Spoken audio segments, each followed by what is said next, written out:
Hello, my name is Ashwin, and I am here to talk about the 1998 ice storm compared to the 2013 ice storm. So, 1998 ice storm versus 2013 ice storm by Ashwin Iron. Why I chose what I chose. At the beginning, I could not think of anything, but after a while, I actually thought that the ice storms would be a great topic to do my project on. So I chose them, but I don't exactly remember how I came up with the idea. And of what I already knew, it was interesting.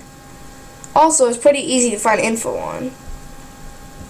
So I'm going to show you two pictures here, 1998 ice storm and 2013 ice storm. Each of these are worse, but in different perspectives. The 1998 ice storm is worse according to the internet, and the 2013 ice storm is worse according to my real-life references. Government in the 1998 ice storm. The Insurance Bureau of Canada lost $1.6 billion, which was about 1/3 to 1/5 of the total cost for this ice storm. This ice storm meaning 1998 ice storm, which was 5 to 7 billion. And it was the most expensive disaster in Canada due to the damage done mainly by the snow. And by June 1998, about 600,000 insurance claims, totaling more than $1 billion were filled. So more than half of the insurance claims were filled in about 6 months. So, and in that ice storm, only 12,000 hydro poles had to be replaced, which was significantly larger than the 23 in the 2013 ice storm. And the government called the military for help. Government in the 2013 ice storm. Ontario was helping towns affected by the December 2013 ice storm by working with the federal government to fund their recovery costs through a one-time ice storm assistance program. And affected towns in Ontario will get $190 million in provincial government's aid for the cleanup costs related to the ice storm. And the ice storm cost Toronto Hydro quite a bit. And Toronto called hydro crews from Ottawa and USA to help with the massive power outages instead of the military this time. And this time, only 23 hydro poles had to be replaced, like I said in the last slide. People in the 1998 ice storm. 30 Canadians and 17 Americans died because of this ice storm. A huge amount of people sought refuge in hotels. And the people had never before gone through a natural disaster like that one. Many people huddled in the dark by their fireplaces. And lots suffered from hypothermia and carbon monoxide poisoning. And the power did not go out here. Heavy ice sheets toppled huge power pylons. And it was disastrous. It was disastrous. And look at how much ice is on that orange. Well, it looks like an orange to me. But that doesn't look like much, but for some reason, to me, it's a lot. People in the 2013 ice storm. About 1,200 New Brunswick homes and businesses had no electricity because of the thick ice storm and the following Monday snowstorm. 9 days after this ice storm hit Toronto, approximately 725 residents still didn't have any power, and many people were expected to have no electricity until Boxing Day, meaning that sadly it will be a dark Christmas for them.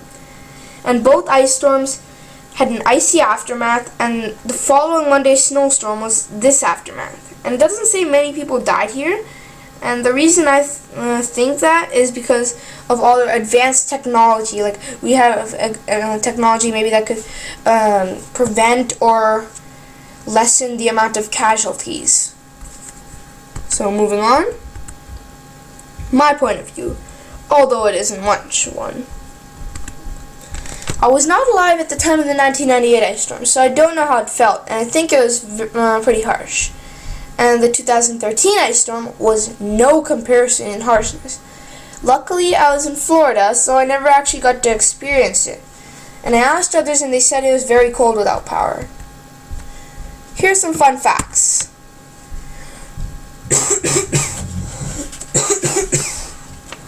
Okay, sorry. Anyways, here's some fun facts.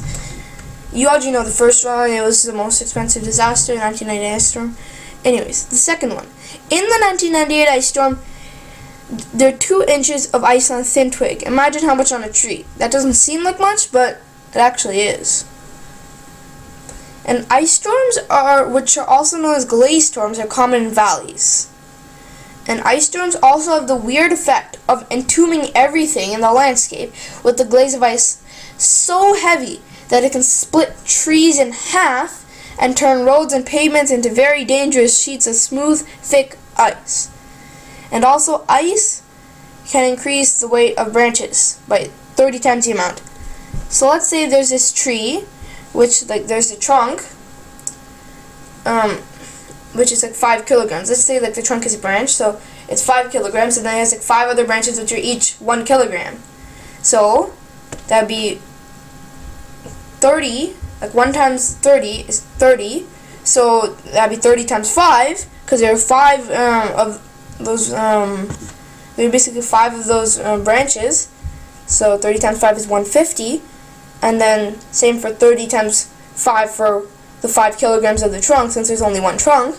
So 150 plus 150, that would be 300 kilograms for one that's 10 kilograms.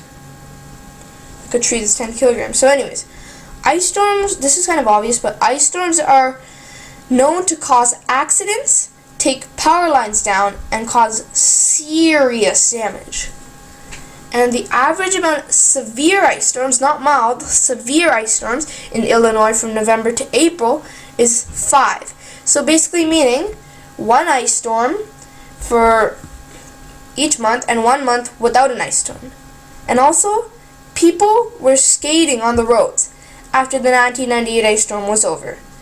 There's so much ice that they could actually skate on it.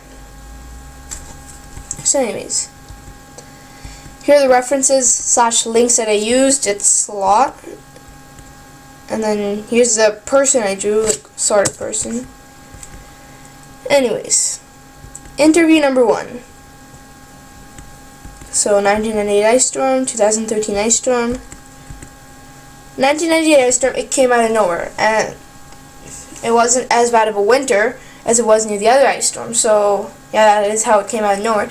2013 ice storm is the exact opposite. Didn't come out of nowhere because the winter was way worse than the one near the other ice storm. And the 1998 ice storm, there's not as much of a power repairing delay. And in 2013 ice storm, the severity and power outage came out of nowhere, so the repairing was pretty long. And then the 1998 ice storm was more like a snowstorm. So maybe I'll call it 1998 snowstorm for now. And then the 2013 ice storm literally created havoc. And then the 1998 snowstorm paralyzed the city for 2 days. But the 2013 ice storm, there's no water or electricity for 5 days. And the 1998 snowstorm, everything in that was under control except for the snow. There's lots of water, there's lots of electricity, just snow. And 2013 is the worst storm in Toronto since about 40 to 50 years. And 1998, people were more upset, and 2013 feels like the storm where the army should actually come. So anyways, interview number 2. 1998 snowstorm, 2013 ice storm. 1998 snowstorm was more snowy than icy, and 2013 ice storm was more icy than snowy. In 1998, the power was only out for a few hours, but in 2013, Toronto was without power for a week. And in 1998, most of the surroundings are covered in snow, but in 2013, trees are basically covered with ice. And in 1998, military came in because there was no more room to put snow. In 2013, lots of hydro crews came in to help with the power outages. And in 1998, they ran out of snow removal money, so pretty much why it was 1998 snowstorm instead of an ice storm. Otherwise, they would have ran out of ice removal money if there is such a thing.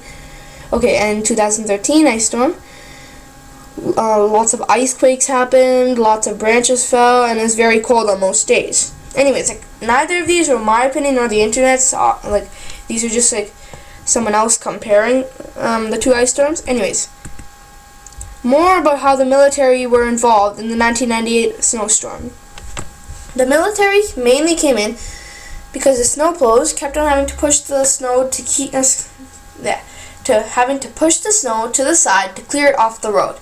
Eventually, there was no more space to put the snow until it was cleared. And the reason was because it was Toronto and the streets are small. That is when the military came in and they helped. Like, they were able to find a place to put the snow.